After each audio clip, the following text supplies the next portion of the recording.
Okay, so these are just much more properties of RNA silencing.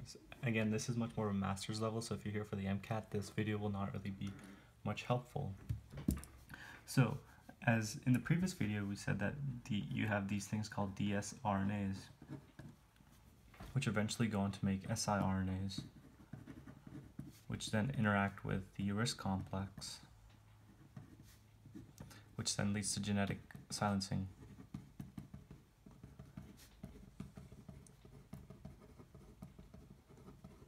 And this protein that was dicer that cleaves these, dicer specifically dicer 2. So just some properties to talk about.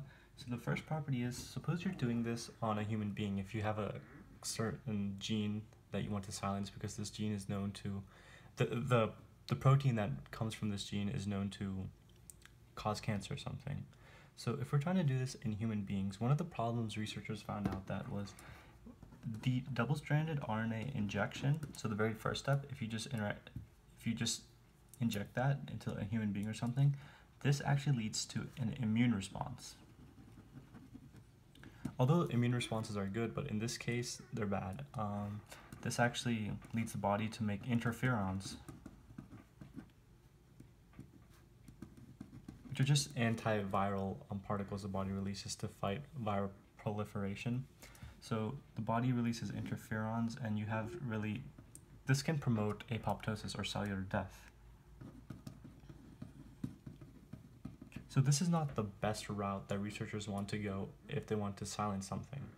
So researchers found out that really siRNAs, so not this step, but it's better to inject. So no, this is not a good step. Not good. So the siRNAs, so suppose if you were to not just inject this part, not this part, so we know that this doesn't work. Suppose you want to inject a human being with just siRNAs. This can actually bypass the body's immune response, so bypass immune response. So what this really says is that the size matters, as in size of the RNA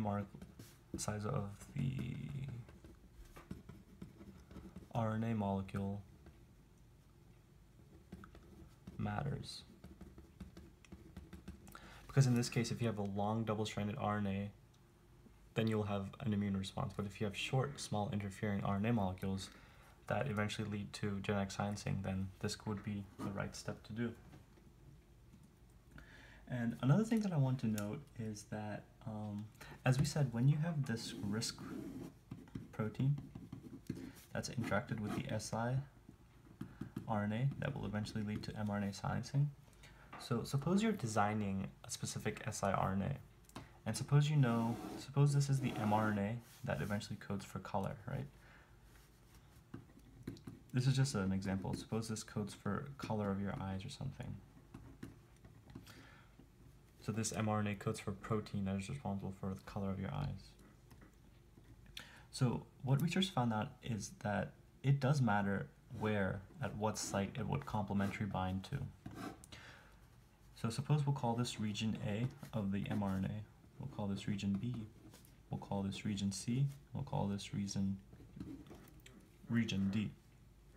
Now suppose a researcher developed a certain siRNA that only attacked A, so we'll call this researcher 1, we'll just do R1.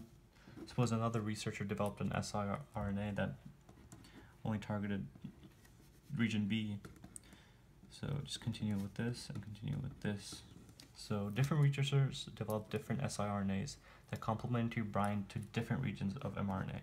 And what they found out is that they do not get the similar results. So what that means is that there's an inherent property of this RNA that needs to be targeted in order to get the best silencing mechanism. So if we were to plot a graph that says genetic silencing,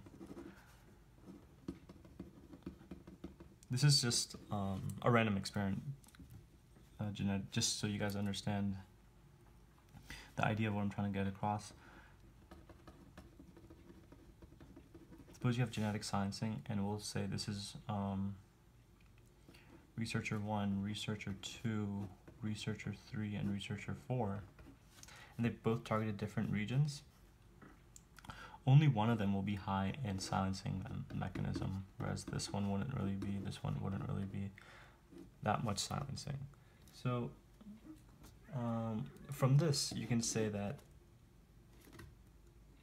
siRNA mediated